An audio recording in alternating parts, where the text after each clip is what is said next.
अस्सलाम वालेकुम नाज़रीन। आसिया के ख़िलाफ़ जो फ़ैसला आया था उसके हवाले से जो नज़रसानी अपील दायर की गई थी, गुज़श्ता रोज़ वो अपील खारिज हो गई है। उस हवाले से जो आज तहरीक लब्बैक के कारकुनान बड़ी तादाद में चौक शहीदा में वो सरापा एहतजाज हैं। मौलाना असलम नक्शबंदी साहब इस वक्त हमारे साथ मौजूद हैं, इस हवाले से वो बताएँगे। अस्सलाम वालेकुम। बिस्मिल्लाहिर्रहमानिर्रहीम।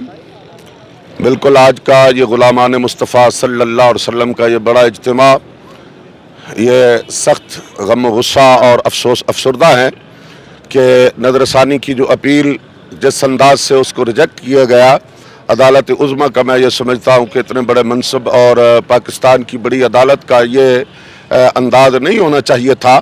उसके लिए चूँकि सभी ये मुसलमानों का इस्लामी मुल्क है, इस्लामी नज़रिया, इस्लामी जमहूरिया पाकिस्तान जिसका नज़रिया इस्लाम है, लिहाजा इससे कबल ये बात ज़रूरी थी कि आले इल्म, इस्लामी स्कॉलर्स और दीनी उलूम के माहिरीन जो हैं उनको इस पर बैठाया जाता और उस हकीकत को देखा जाता।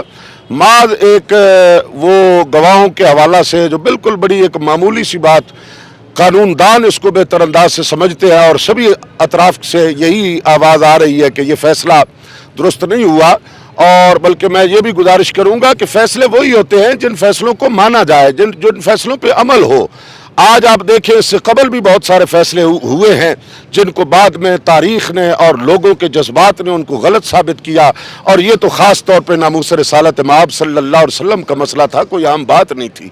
तो इसके लिए हमारी अदलिया को चाहिए था कि वो मिल्लत इस्लामिया के ईमानी जज्बात की तर्जुमानी करते। अल्लाह तबारक व तआला हमें दुरुस्त फ़ैसलों की तौफ़ीक़ अता फ़रमाए।